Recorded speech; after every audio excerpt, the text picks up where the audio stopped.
ሰላም ከመይ ቀኒኹም ዝኸበርኩምን ዝኸበርክን ተኸታተልቲ መደብ ሕርሻና ንማዕብል ናይሎም መደብና ኣብ ፀረ ባልዕን ኣገባብ ኣጠቃቅሙን ኣተኪሩሎ ኣዳለውን ኣቕራብን ገብረ ኣምላኽ ኣረጋይ ክሳብ ፍጻሜ መደብና ምሳኹም ኣለና ምሳና ክትጸንሑ ዕድሜና እዩ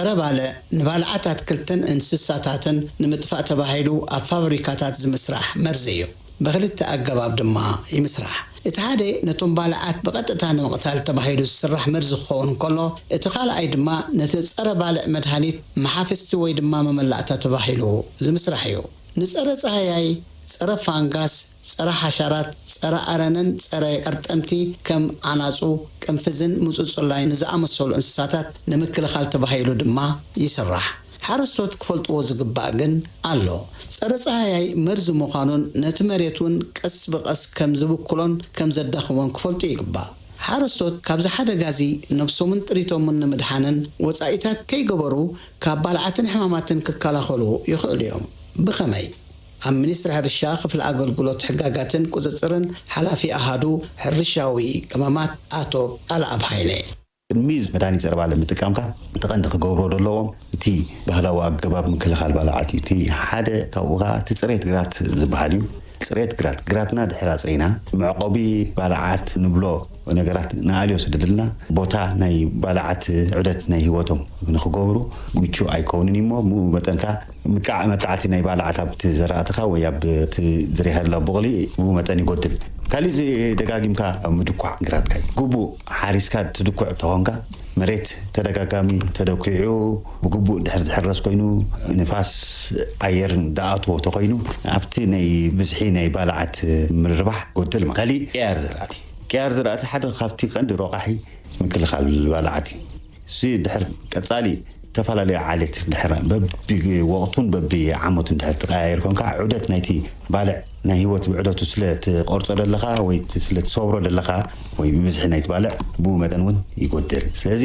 ከም ስትራቴጂ እዚ ዓይነት ብቐሊሉ ክግበር ክግል በደረጃ ሓረስታይ ክግበር ዝኽእል ነገራት ዓኹም ሰብ ጥራይ ዘድልየካ ነገራት ካልእ ወፃኢታት ከይወፃኻ ዝግበር ነገራት ድሕር ትገብር ኮንካ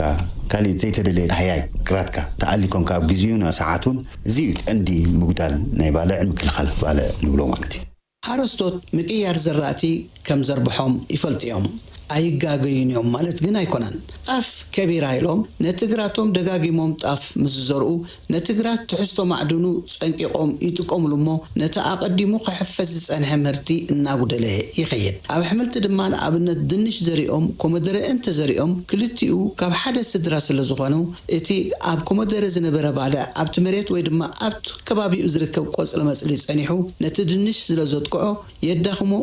استراتيجي ሚኒስትሪ ሕርሻ ንባልዓትን ሕማማትን ንምክልኻል ውሁድ ኣገባብ ምክልኻል ባልዓትዩ ከተኣታቱን ከስፍሕን ዝደሊ ኮመደረ ወይ ድማ ድንሽ ዝነበረ ሽጉርቲ ምስ ዝዘርኡ ግን መለስ ኣለዎ ምህርቱን ይኽዕበት እዩ ሓረስቶት ኣብ ምቅያር ዝራእቲ ኣፍልጦም ዝጎድሎም ድማ ኣብ ከባቢኦም ንዝርከቡ ሰሙያ ሕርሻ ምውካስ የርብሕ እምበር ኣይኽስርን እዩ ሓረስቶት ነቲ ክገብርዎ ዝግባእ ውሁድ ኣገባብ ምክልኻል ገይሮም ፀረ ባልዕ መድሃኒት ምጥቃም ግድን እንተኮይንዎም ግን ከማልእዎ ዝግባእ ከማልኡን ዘይፈልጥዎ ድማ ክፈልጡ ከም ዝግባእ እዩ ኣቶ ቃልኣብ ሃይለ ዘተሓሳስቡ መድሃኒት ፀረ ባልዕ ኣብ ትጥቀመሉ እዋን ከተማልኦ ዘለካ ነገራት ብዙሕ ረቑሒታት እዩ እዚ ማለትካ መድሃኒት ፀረ ባልዕ ኣዝዩ መርዛምን ሓደገኛ ስለ ዝኾነ ብግቡእ እንተዘይተጠቂምናሉ ናቱ ሃስያ ኣብ ሰብን እንስሳን ከባብን ዓብ ፅልዋ ኣለዎ ማለት ሓደ እቲ ተነማልኦ ዘለና ነጥብታት ሓደ እንታይ እዩ ግራትካ ብንጹር ክትፈልጥ ኣለካ መብዛሕትኡ ግዜ ብባልዕ ተበሊዑ ወይ ብሕማም ተበሊዑ ይብለካ እሞ ሓሰኻ ድዩ ፋንገስ ዲ ተበሊዑ ብሕማም ዲ ተበሊዑ ብንጹር ክትፈልጥ ኣለካ ፀገማት ናይቲ ግራት ብንጹር ምስለ ኣለኻ ዝምልከቶ ክኢላ ናይ ሕርሻ ተማየትካ ናይ ፀረ ባልዕ የድልዮ ድዩ ኣይድልዮን ተማየትካ ናብቲ ዕድጊ ናይ ፀረ ባልዕ ክትከይድ ማለት እዩ ስለዚ ብግቡእ ፀገማት ናይ ትግራት ኣለሊኻ ኢኻ ናብቲ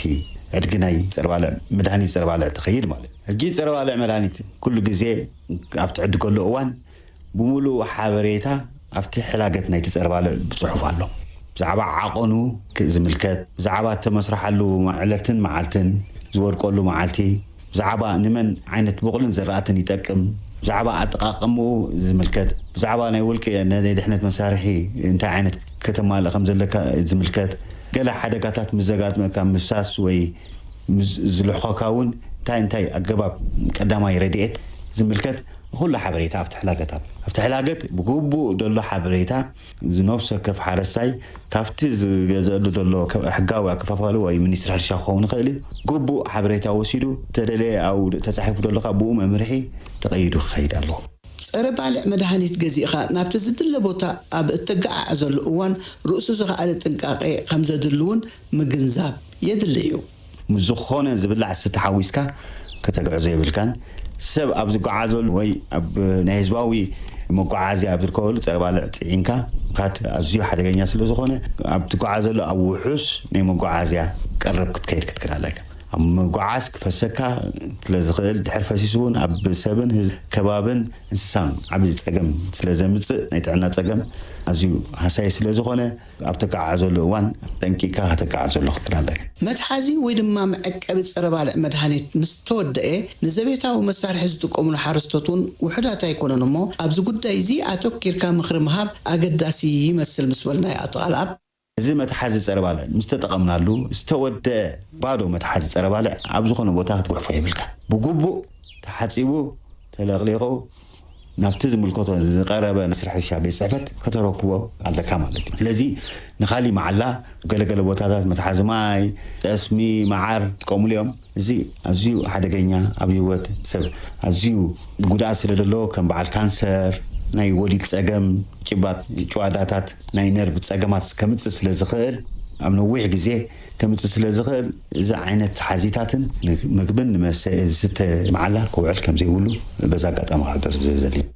ኣቶ ገብረ ህይወት ዮሃንስ ኣብ ዞባ ማእከል ንኡስ ዞባ ጋላነፍሒ ዝቕመጥ ኮይኑ ዘራእቱን ኣሕምልቱን ብፅሬት ዝሕዝን ዝከናኸንን ካብ ባልዓትን ፀሃይን ናፃ ዝኾነ ሓደ ካብ ኣብነታውያን ሓረስቶት እዩ ሚኒስትሪ ሕርሻ ንኡስ ዞባ ጋላነፍሒ ሓደ ካብቶም ኣብነታውያን ሓረስቶት ምዃንካ መስኪሩልካ ኣብነታዊ ካብ ዘብሉካ ነጥብታት እንትትጠቕሰልና ምስ በልናዮ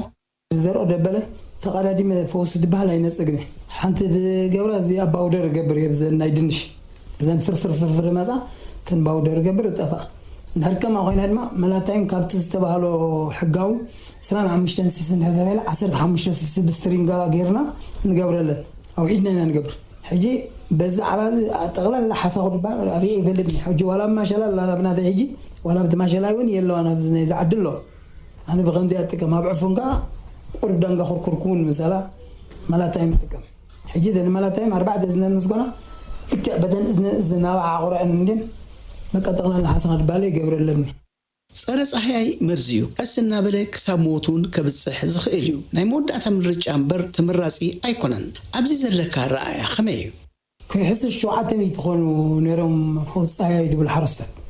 ሓረስታይ እንደተባልከስ ስለምንታይ ፈውስ ፀሓይ ትገብር ስለምንታይ ግራት ቀሪት ጽይ ናይ ለብዘን እኮ ይኮነን ጥፋት ናይ ናሓመታ ናፃ ጽሩይ ክዳን ሒስካ ከም ዘለኻ ክትፈልጥ ዘለኻ ብክንደይ ጋም ምሕዳርን ገለመለን ደምፅስ እንታይ ኣለዎ أنا يجي خم قاطع مسك صرنا يبزح سريع سلزل خم زاد لقى نزيات سك قرب غير كفتنا إلى نزلنا نستدنا ورا درها أنا بسبب دسيه ولا خسر حجي كسرت بعد ما يبلانك كجرمك ده حاسب كا وبناتك حسب بغلي لا تمسد حجي غير الله أو عيدنا غيرنا له حنت براكون كل أحلى فايدة حجي سكنت هاي كم دغنا إلنا أتوما بزيحهم دغور لينكن أتنصرنا كلن كحن صور أي كلام حجي بركس لزي جبرة نايل مسد ولا أينجر مر أتي سرناي ولا تزرعتي يدكم كم دلوا خلت تخلالك سون نبي على هيوت سلزلو تيوت تكن عزم خيسر سلزلو جبر سلزلو جيجا ذا فوز أنا أمن الله نذلو ፀረ ፀሓይ ነቲ ፀሓይ ቀልጢፉ ይቀትል በዚ ድማ ግዜ ቁጥብ ገንዘቡን ስለዘድሕን ውፅኢታዊ እዩ ዝብሉ ሓረስቶት ኣለዉ ነዚኦም እንታይ ትብሎም ኢልና ምስተወከስናዮ ኣቶ ገብረ ህይወት እዚ ውፅኢታዊ ድብልዎ ዘለዉ ውፅኢታዊ ካብቲ ሰብ ቢድ ሰብ መፅሃይ ሓደ ካብ ባህሊ ካብ ተመክሮ سرناي كرترقص الله اجرسه ولا انت حليفه حجي تسرع خوف ده يكون بق بق بق بق تبلل لهم نصبح ما خم اننا عبيد نرجع الناس قاصر يدخلون كلها تاخلي اذا بق بق تبلل لنا هم خصقاسي او صيت اندحري هاغن تصحت حجنا من الزاغرات زي عند هرب ناس شدشت كنتال اندحراتيس شوعات سبيت وعلنا الله شوعات 200 بعد ما شوعات نقولها شحن 400 كنديكم دالك تدخل زي ابت صبيتي تشعت نبلا حنت كنتال يبين الله حجي خسيبه خسير حسر قد فوق بالعالم مالت حجي السو زي كانت خسبت تقدم من مخسبك نعمتان دك زياده غزازيا ناينكو تولو الى انا حجي مزاتنا يا رسال نعيكن كم زياده تولو الى تصنح الله بدنش حجي ابدادر اغاغرات حجي كوم سلاز نبرت يا دنش حجي قصل تبال ديبلا قصل انت اللي ما كل شيء حسخان صربالن ابا عندلو بترصح نناتو اندحر كوين زري تقللا كالحمام كله ويكني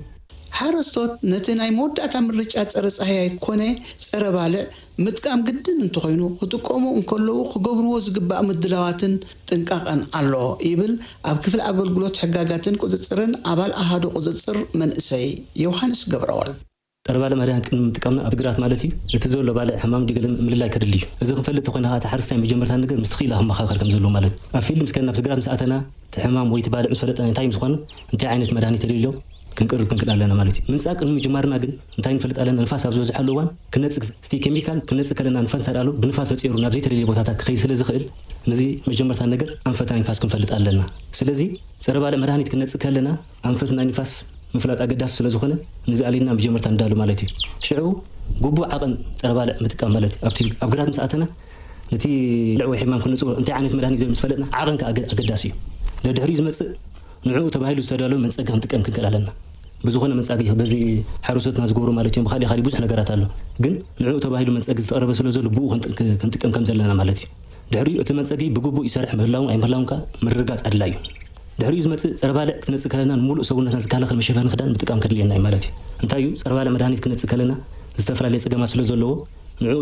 ኮምፕላሲን መሳሊ ወይ ናህና ክስያሎ እዚ ከይገበርካ እንድሕር ጌርካ ኣብ ነፍስካ ጉድኣት ከውርድ ስለዝኽእል እንታይ ሰውነትና ሽፍን ሙሉ ተሸፊና ክንጽእ ክንክእል ኣለና ማለት ኣብ ፀረባለ መድሃኒት ኣብ ንጽገሉ ግዜ ካብቲ ቦታ ህፃናት ኣዴታት ሽማግለታት ካልኦት እንስሳታት ካብቲ ከባቢ ክርሕቁ ከም ዘሎ ክንገብር ኣለና ካሊእ ተወሳኺ ንምግቢ ኮነ ንኻልኦት ነገራት ንጥቀመሉ ናይ ገዛ ኣቑሑት ኣብቲ ከባቢ ክህልው የብሎምን እዚ ምስ ገበርና ሽዑ ናብ ስራሕና ናብቲ ናይ ምንጻግ ፀረባለ ንኣቱ ማለት እዩ መድሃኒት ክንጸግን ከሎ ኣንፈት ንፋስ ምርኣይን ናብቲ ሓጋዚ ሸነኹ ምንጻግ ከም ዘድልዮም ሰሙያ ናይቲ ዓውዲ ዝዛረቡ እንተኾነ ንፋስ ናብቲ ክንጸጎ ዘይድለ ቦታ ከብጽሖ ስለ ዝኽእል ኣብ ሰብን ጥሪትን ጉድኣት ከይጋጥም ክግበር ዝግብኦ ጥንቃቐ ኣሎ ኣቶ ዮሃንስ ኣብዚ ጉዳይ እዚ ተወሳኺ ኣለዎ ንፋስ ብርቱዕ ንፋስ ተራእሉ ክንጽእ ከለና መድሃኒት ኬሚካል ብንፋስ ተጽይሩ ናብ ዘይተደልየ ቦታታት ከረና ክእል ኣብ ከባቢ ኣብ ደቂ ሰባት ኣብ እንስሳታት ጉድኣት ከውርድ ስለ ዝኽእል ኣንፈት ንፋስ ኣገዳሲ እዩ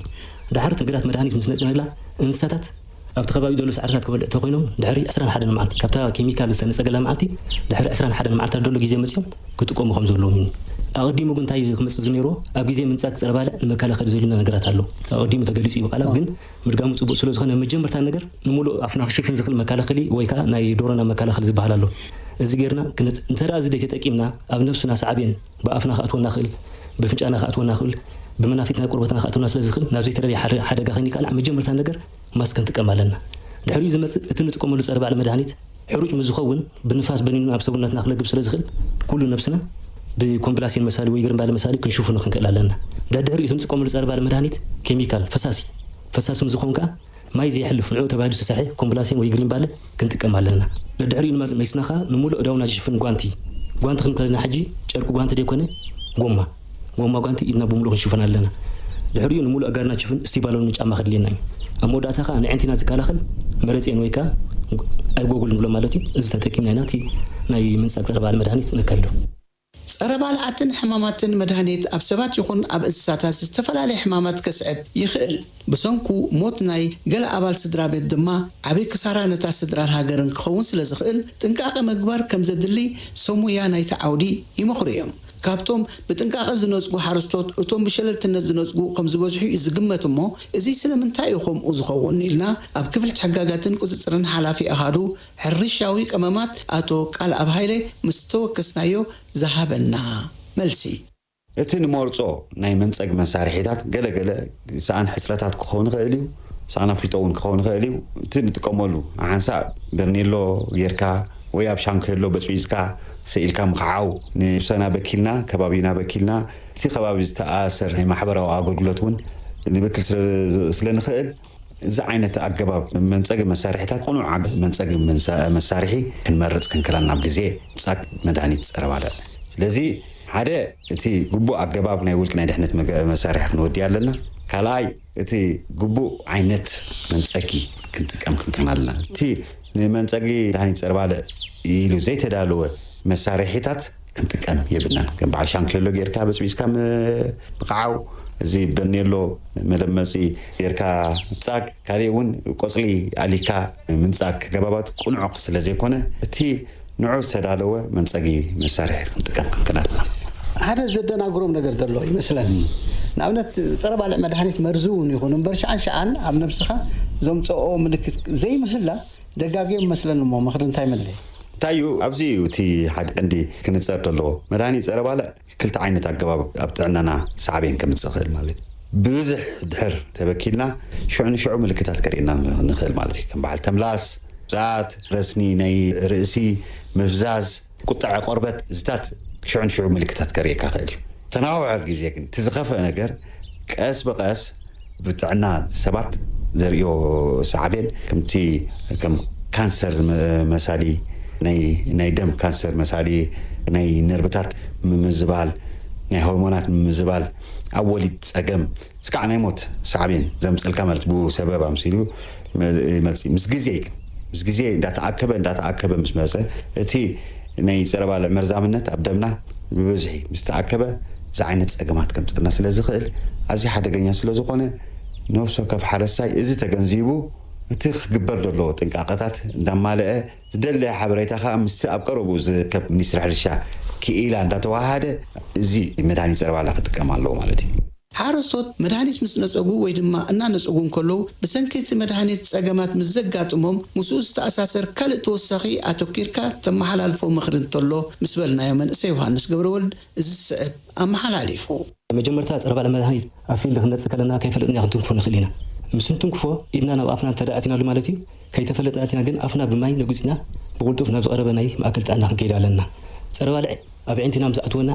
ንዓይንትና ብ10 ርኢል ኣክል ብፅሩይ ማይ ጌርና ሓፂርና ን10 ርኢል ዝኣክል ብፅሩይ ሻሽ ጌርና ክንሽፉ ንክእል ኣለና እዚ እውን ብተመሳሳሊ ናብ ዝቐረበ ናይ ጥዕና ማእከል ከይድና ክሳብ ንገብር ኣለና ካልእ ፀረባልዕ ኣብ ቆርበትና ምዝለገና ድሕሪ ምንጻግና ሙሉእ ሰውነትና ብማይን ሳሙናን ተሓፂና ፅሩይ ክዳን ክክደን ይግባእ ድሕሪኡ ዝመፅእ ብዝተፈላለየ ምክንያት ፀረባልዕ ክንሓዋውስ ክንበፅበፅ መትሓዚኦም ክንቀድድ ከለና ኣብ ሂወትና ንብረትና ጉድኣት ከውርዱ ስለ ዝኽእሉ ኣብ ኣተሓዝኦም ክንጥንቀቕ ኣለና ድሕሪ ፀረባልዕ ኣብ መሬት ምስ ዝፈሱና ግን ሰብ እንስሳታት ካልኦት ተንቀሳቐሲ ነገራት ካብቲ ከባቢ ክንርሖም ይግባእ ማለት እዩ እቲ ፀረባልዕ ደረቕ ዝኸውን መኮስተርን ባዴላን ተጠቂምና ካብቲ ከባቢ ናብ ጉድኣት ዘይውርድ ቦታ ንልግሶ ማለት እዩ ድሕሪኡ ወይ ፀረባልዕ መድሃኒት ፈሳሲ ምስ ዝኸውን ሑፃ ወይ ርሺ ወይ ድማ ሓመድ ከም ሰትዮ ጌርና ካብቲ ከባቢ ናብ ውሑስ ቦታ ንልግሶ ማለት እዩ ኣቶ ቃልኣብ ሃይለ ኣብዚ ጉዳይ እዚ ተወሳኺ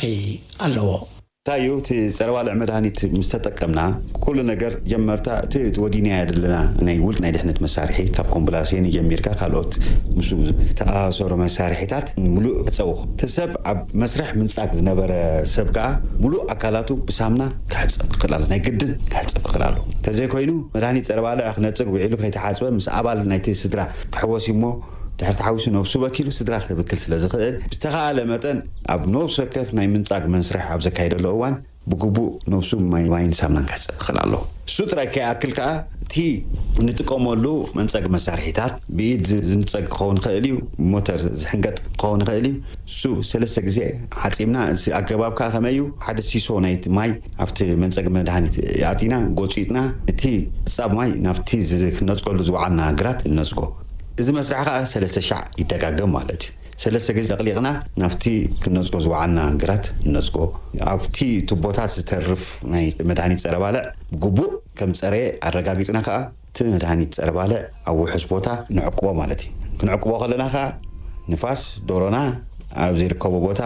ካልእ ህፃናት ካልኦትን ሰባት ኣብ ዘይርከቦ ቦታ ኣብ ውሑስ ቦታ ብፅሬት كنقمطو ክንከይድ ኣለና ድሕር ብፅሬት ዘየቀሚጥናዮ ተረፍ መረፍ መድሃኒታት ኣብቲ መንፀግ መሳርሒታት ድሕር ተሪፉ ሓደ እቲ ተረፍ መረፍ መድሃኒታት ልሒቑ ኣብ ትደልየ ቦታ ክፈስስ ይኽእል ኣብ መሬት ክፈስስ ይኽእል ኣብ እቲ ንቐምጦ መኽዘናት ክፈስስ ይኽእል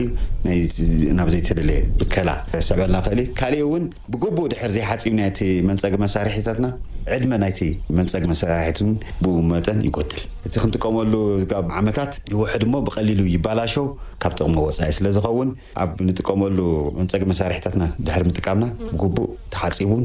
ተለቕሊቑን ኣብቲ ግቡእ ክኽዘን ከም ዘለዎ